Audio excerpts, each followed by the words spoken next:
one of the major lies that was taught to the American people came about through our government school system. In the government school system, they taught us, as I said before, they taught us about how the government was supposed to function, at least from the government point of view. And one of the things that they taught us was that our form of government is a democracy, where the majority rules. A majority-rule democracy, and we can rarely turn on the television news but what we see some politician talking about our democracy, or they're talking about over in Russia how their President Yeltsin is trying to put together a democracy. Now, every place that we have tried to go in and create a democracy, those people have always had trouble. They say we have to protect this democracy thing, and they said we went into Vietnam and to help those people create a democracy over there, and what we did was create a tremendous mess. A lot of our good young American blood was shed over there on that foreign soil. It seems like we're not doing too well over in Somalia, and we're not doing too well in Haiti. We didn't do too well down in San Salvador. And every place we've gone trying to instill a democracy, we end up with chaos. Well, the reason for that is very simple, because a democracy has never worked in all of history.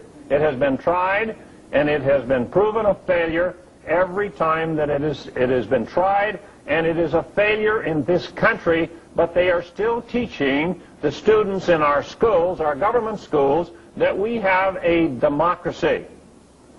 Now, a democracy is a system that will not work. And I am here to explain to you why it won't work. And the way I do that is this.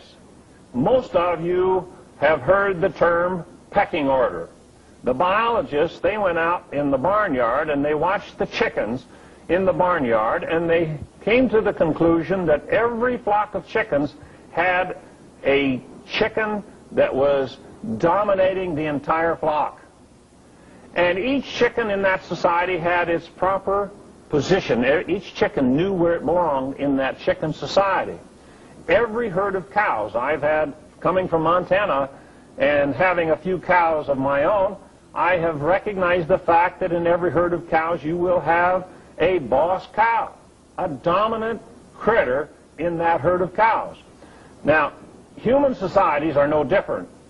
In every governmental society on the face of the earth, you will find that there is a pecking order. Somebody is at the top, and somebody's at the bottom, and then there are those in between. The military, it doesn't make any difference what military you're talking about, has a pecking order, only they call it the chain of command. And when you go into the military, they teach you the chain of command. That's probably the first thing you're going to learn when you go into the military. And you're going to be taught very specifically that as a new recruit, you have no power. The power is all up the ladder. And so the democracy form of government will have a pecking order. And we must understand that pecking order if we're going to understand how our system was designed to function 200 years ago. The pecking order in a majority-rule democracy is here. You will notice, of course, I have the pecking order over here in the constitutional republic, which is our lawful form of government. The founders of this country, the word democracy was a dirty word in their vocabulary. Thomas Paine, the great motivator of the American War of Independence, he said, a democracy is the vilest form of government there is. James Madison, who is known as the father of our U.S. Constitution, he said a democracy will lead to the loss of property rights. It will lead to chaos. They knew that a democracy would not work, and they tried to warn us about the dangers of a democracy. But here we are, 200 years later, and our government controls the schools, and they're teaching that we have a democracy. Thomas Paine must be spinning in his grave, because we today in this country have a vile form of government. What does that word vile mean? Well, I think the word evil probably is more fitting, and we probably understand that a little better today if we say we have an evil government. Now, the pecking order. Right at the top in the pecking order here in this system, we have Group X. I will explain who Group X is after I go through the rest of the list, because no one has ever told us anything about there being a Group X up there at the very top in our political system. They taught us that the majority controlled the government with their vote on election day. This vote right here. They said that the majority controls the government. The government then, of course, controls the public servants. They create the case and the statute law. The statute law, of course, creates the corporations. And guess who's on the bottom in this democratic system? We, the people, as individuals, are on the bottom. We are powerless today in the system if you are operating under the rules and the teaching that was given to you in the government school. You are powerless if you're not using your grand jury vote and your trial jury vote to control that monster. Most Americans find themselves right here on the bottom today. They go to the polls on election day, and they are confronted with a ballot that has two evils. Two evils. You've got two candidates running for the same office, and they're both evil, and you try to figure out which is the lesser of two evils, right? And you walk out of those polls after you have cast your ballot, and you are frustrated, and you feel absolutely powerless. The reason is you're on the bottom. That registered voter that understands his grand jury and his jury power, he's not that concerned, because he knows that if he gets on that grand jury or on that trial jury, he can make his vote count. He has some power because he has knowledge. What is knowledge? Knowledge is truth stored in the mind. If you have lies stored in the mind, you don't have any knowledge, do you? You have degrees. You perhaps have all kinds of letters behind your name. PhD, perhaps. But if it was the lies you believed that qualified you for that PhD, you don't have knowledge. These people down here don't have knowledge. They have believed the lie, and they believe that their only power is that one vote on election day. Group X, who are they? Every Monday morning we have 12 bankers that go back to Washington, D.C. These 12 bankers are unelected. They never run for office. You will never see their names on a ballot. You are not going to have any choice as to who they are. They are unknown.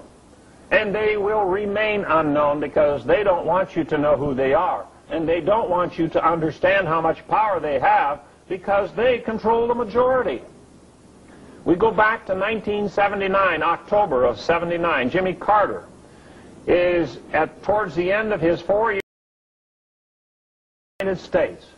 He has not announced for re-election. The country knows that he will run for re-election. Ronald Reagan has been running since 1976 for the Republican nomination in 1980. These bankers, this group right here, 12,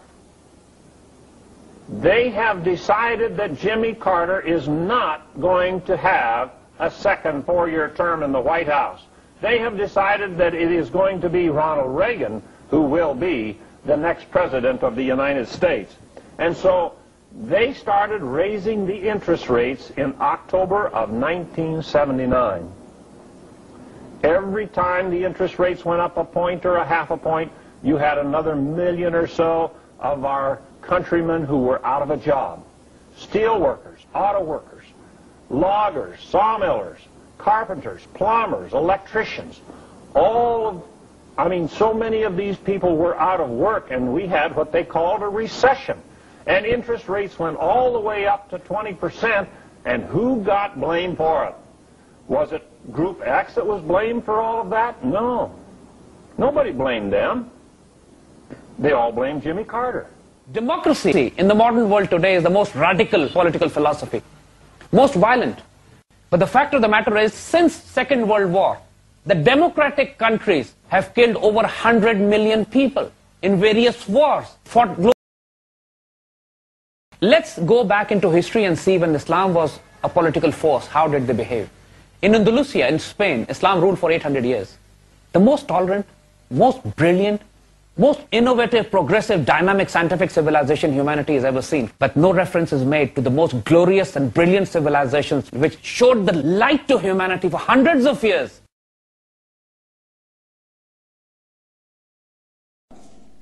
وَإِن تُطِعْ أَكْثَرَ مَنْ فِي الْأَرْضِ يُضِلُّوكَ عَنْ سَبِيلِ اللَّهِ، اور اگر تم پیروی کرو گے زمین میں بسنے والوں کی اکثریت کی تو وہ تو تمہیں اللہ کے راستے سے لازماً گمراہ کر دے گی۔ یہ بڑی اہم آیت ہے قرآن مجید کی جدید جمہوری نظام کی نفی کے لیے۔ جمہوریت ایک طرز حکومت ہے کہ جس میں بندوں کو گنا کرتے ہیں، تولا نہیں کرتے۔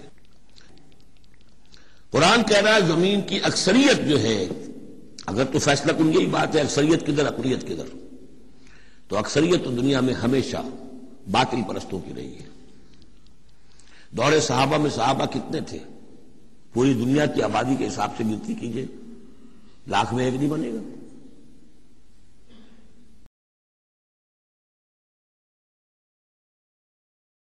پورا نظام جمہوریت کا جو نظام اس وقت پاکستان میں مسلط ہے، آئے میں آپ کو سناؤں اقبال اس کے بارے میں کیا کہتے ہیں۔ اقبال کہتے ہیں ہے وہی ساز کہن مغرب کا جمہوری نظام۔ یہ وہی پرانا ساز کہن کا مطلب ہے اولڈ میوزک، پرانا میوزک، یہ وہی پرانا بینڈ بج رہا ہے جو مغرب کا جمہوری نظام جو ہے، جس کے پردوں میں نہیں غیر از نوائے قیصری، یہ وہی قیصر کے رومن پرشین امپائر کے جو ظلم تھے وہی چھپے ہوئے ہیں اس کے اندر۔ دیو استبداد جمہوری قبا میں پائے کوب، ظلم و استبداد اور دہشت گردی کا ایک دیو ہے جو جمہوریت کے لباس میں پاؤں مارتا چلا آ رہا ہے۔ تو سمجھتا ہے اس کو آزادی کی نیلم پری؟ تم سمجھتے ہو یہ آزادی کی نیلم پری، ڈیموکریسی، فریڈم؟ اور پھر آگے سنیے، مجلس آئین و اصلاح اور رعایات حقوق، یہ پارلیمنٹ، یہ آئین، یہ کانسٹیٹیوشن، یہ ہیومن رائٹس، امیجن کیجئے یہ اصطلاحیں ہیں نا جو خدا بنائی ہوئی ہیں۔ اقبال لفظ استعمال کر رہے ہیں، اقبال کا شعر پڑھ رہے ہیں ہم آپ کے سامنے، مجلس آئین و اصلاح اور رعایات حقوق، طب مغرب میں مزے میٹھے اثر خواب آوری، یہ ایسی میٹھی میٹھی دوائیاں ہیں مغرب کی طرف سے جو نشے میں ڈال دیتی ہیں۔ نشے میں ڈال دیتی ہیں۔ اب سن لیا آپ نے اقبال کیا کہتے ہیں اس پارلیمنٹ، اس ڈیموکریسی کے بارے میں۔